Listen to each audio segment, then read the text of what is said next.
بسم الله الرحمن الرحيم. السلام عليكم ورحمة الله وبركاته. هنتكلم النهاردة عن الهارت ساوندز، وحاولنا نجمع كذا مصدر يكون شارح الهارت ساوند بطريقة كويسة، ويعني نرجو من الله ان يكون الطريقة اللي احنا جبناها دي هي محصلة الطرق السهلة دي ان شاء الله، ويبقى يعني حتى على الاقل بيزك عشان الناس تفهم الهارت ساوند. الهارت ساوند محتاجة ان انت تسمع كتير النورمال وتسمع بعد كده الاب نورمال عشان تقدر تحدد.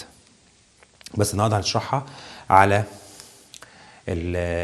بطريقه اكاديميه شويه، وحضرتك تفهم ازاي الدنيا ماشيه وبعد كده تتعود على هذا الموضوع.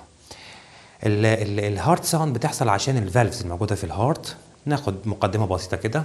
الدم جاي من كل انحاء الجسم، رايح لفين؟ رايح للرايت اتريوم. ده الرايت اتريوم، وده الليفت اتريوم، وده الرايت فنتركل، وده الليفت فنتركل.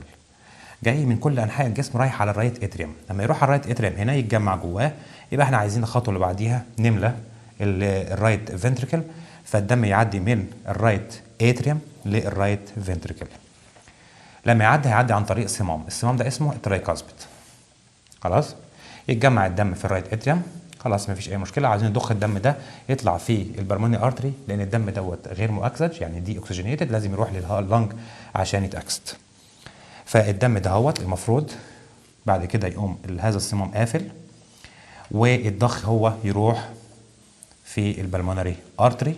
هنا في حاجه اسمها فالف، عن طريق فالف اسمه بالمونري فالف، يمشي الدم يروح اللنج ويخلص مهمته، يرجع بعد كده على الليفت اتريوم. هنا هيرجع هنا، لما رجع هنا هيتجمع في الايه، في الليفت اتريوم.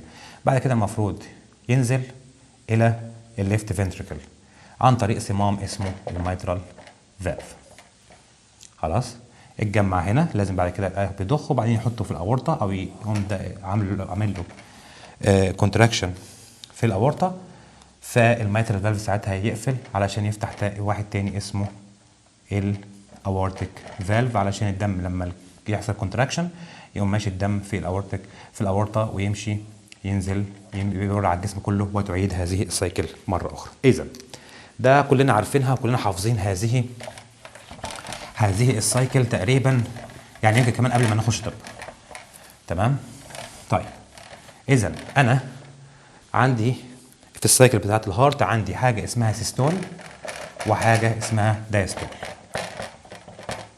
الدايستلي او اللي بيقولوا ده عليه السيستول، والسيستلي اللي هو السيستول. الدايستلي هو ان انا بملى الفنتركل.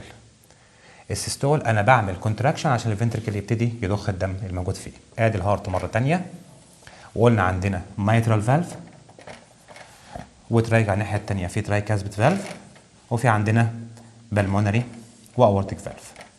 طيب، لما انا اكون في الدايستول يعني عايز املى الفنتركل هنا وهنا، عايز املاهم، يبقى عايز مين فيهم المفتوح؟ عايز الماترال هو المفتوح عشان يملى لي من الاتريوم للفنتركل، والناحيه الثانيه الترايكاسبيد مفتوح عشان يملى لي من الاتريوم للفنتركل، لكن الفالفات بتاعه الشرايين تبقى مقفوله عشان الدم ما يدخلهاش. تمام؟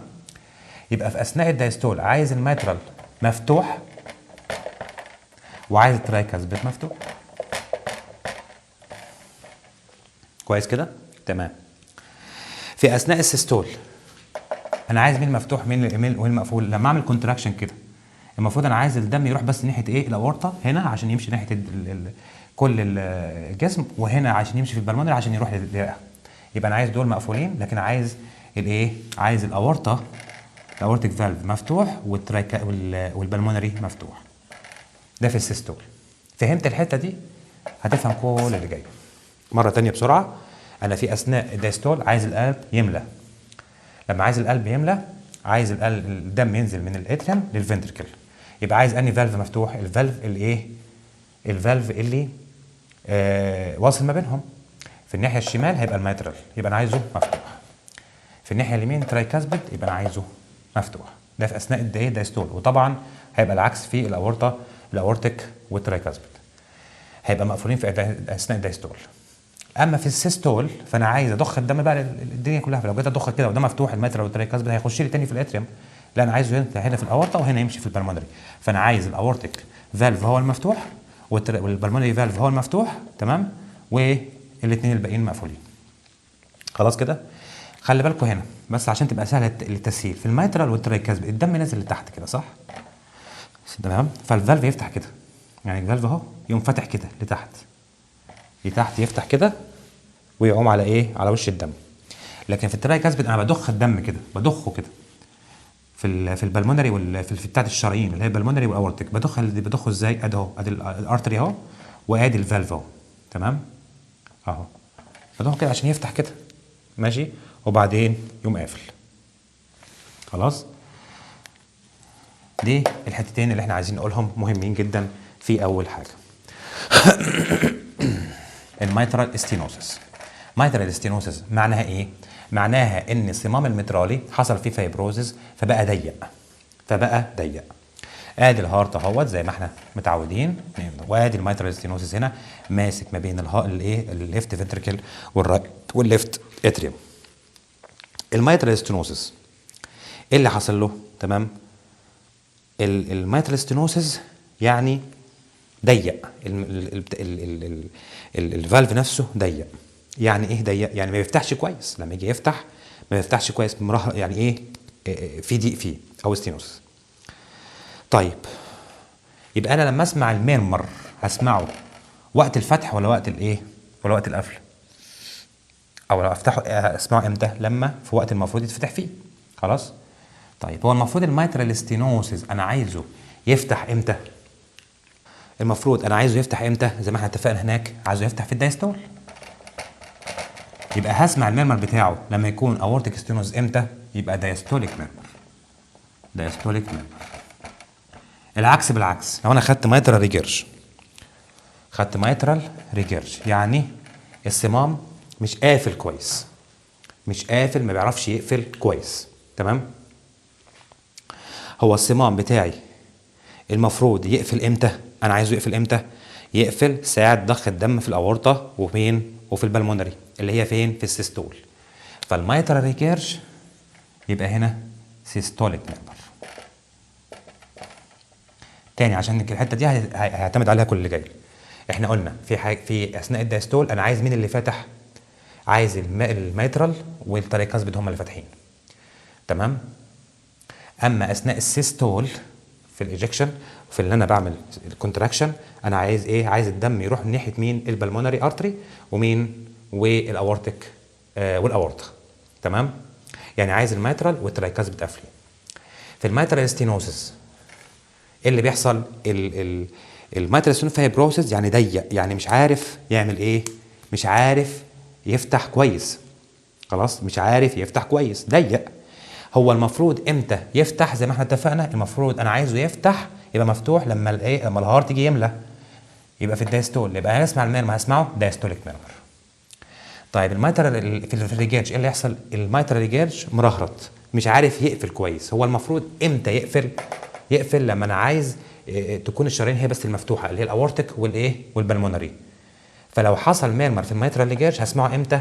اثناء ما المفروض يقفل، هو مش عارف يقفل، يبقى سيستوليك ميرمر. تعال ناخد واحد تاني عشان تبان اكتر. ناخد الحاج الاورتيك، تمام؟ الاورتيك فالف، وادي الهارت بتاعنا الجميل، تمام؟ وادي الاورتيك فالف هنا، ماشي؟ دي ايه؟ ده الاورتيك. الاورتيك فالف انا عايزه يبقى مفتوح امتى؟ اثناء السيستول، لان الدم هيتضخ، لما يتضخ عايزه يتضخ جوه الشريان نفسه، تمام؟ مين اللي هيبقى مقفول ساعتها؟ الميترال. طيب في عندنا اورتيك ستينوسيس يعني ضيق، واورتيك ريجيرج يعني مرهرط. ضيق يعني ايه؟ لما يكون ضيق يعني ايه؟ يعني مش عارف يفتح كويس. امتى المفروض الاورطه يفتح؟ لما انا اكون عايز الدم عايز يمشي من الفنتركل للاورطه اللي هي اثناء السيستول في اثناء الانقباض. يبقى لما انا اسمع الميرمر هسمعه في الاورتيك ستينوسيس امتى؟ هسمعه امتى؟ في السيستول، يبقى سيستوليك ميرمر. الناحيه الثانيه ريجيرج مش عارف يقفل كويس، مرهرط مش عارف يقفل كويس. هو انا عايزه يقفل كويس امتى؟ عايزه يقفل كويس اثناء ما الهارت بيملى، الفنتركل بيملى. امتى الفنتركل بيملى؟ لما يكون في ريلاكسيشن. امتى الريلاكسيشن؟ في الدايستول. فلما اجي اسمع الميرمر بتاع الريجيرج هسمعه في الدايستول. ادي مثلا الاورتيك ريجيرج والاورتيك ستينوسيس. فهي بتعتمد على فين؟ امتى عاوزه يقفل وامتى عاوزه يفتح، تمام؟ عايزه يقفل في الايه، في الدايستول عشان الهارت يملى. عايزه يفتح فين؟ في الدايستول او في السيستول عشان ايه؟ الهارت يكونتراكت فيخرج الدم يروح للاورطه. لو حصل ستينوزس يعني هو ضاق. يعني ايه؟ لان هو ضيق. يعني ايه ضيق؟ يعني مش عارف يفتح كويس. ما هو ضيق لكن بيقفل، مش عارف يفتح كويس. طب هو انا عايزه يفتح كويس امتى؟ لما يكون في سيستول عشان يقوم ضخ الدم يقوم رايح للايه؟ للجسم كله. فلو في ستينوزس اسمع الميرمر انسا في الوقت اللي المفروض يفتح فيه كويس اللي هو سيستول. فلما يحصل اورتيك ستينوزس هيبقى سيستوليك ميرمر. لكن الريجيرج مش عارف يقفل كويس، مرهرط مش عارف يقفل كويس. تمام؟ فالريجيرج انا المفروض عايزه، يعني هنا المفروض مش عارف تمام يفتح كويس. الريجيرج مش عارف يقفل كويس. امتى انا عايزه يقفل كويس؟ لما يكون الهارت بيملى. بيملى يعني ايه؟ يعني في الدايستول في الريلاكسيشن يبقى هسمعه دايستوليك. قيس على كده ايه؟ المرمرات الثانيه التراكاسبيد وهكذا والحاجات دي كلها. تعال نشوف ناخد التراكاسبيد. ايه المشكله؟ لو خدنا التراكاسبيد مثلا فالف، ادي الهارت اهوت واحنا على الناحيه اليمين. تمام؟ التراكاسبيد انا عايزه يبقى مفتوح امتى؟ لما الهارت يكون بيملى. بيملى امتى؟ في الدايستول. يبقى هيبقى مفتوح في الدايستول. عايزه يبقى مقفول امتى؟ لما العين لما يكونتراكت عشان الدم يروح في البلمونري يمشي على ناحيه الرئه. تمام كده؟ عندنا ترايكاسبيد ستينوسيس وترايكاسبيد ريجيرج مثلا اللي هي الانكومبتنس. الترايكاسبيد ستينوسيس معناها ايه؟ ضيق. ولما اقول ان العيان ضيق او الفالف ضيق يعني ايه؟ يعني مش عارف يفتح كويس. ضيق مش عارف يفتح كويس. هو المفروض يفتح كويس امتى؟ اثناء الدايستول. فلما انا اسمع ميرمر هسمعه في الدايستول في الايه؟ في الترايكاسبيد ستينوسيس. طب العيان ريجيرج بقى. الريجيرج يعني ايه ريجيرج؟ يعني مش عارف يقفل كويس. المفروض يقفل امتى؟ المفروض يقفل لما يكون انا عايز كونتراكشن عشان يطلع في البلمونري ويسد الطريق هنا. ماشي؟ امتى؟ في السيستول. يبقى لما انا اسمع ترايكاسبيد ريجيرج في الوقت اللي المفروض يقفل فيه كويس اللي هو في السيستول فيسمعه سيستوليك ريجيرج. يسمعه سيستوليك ميرمر.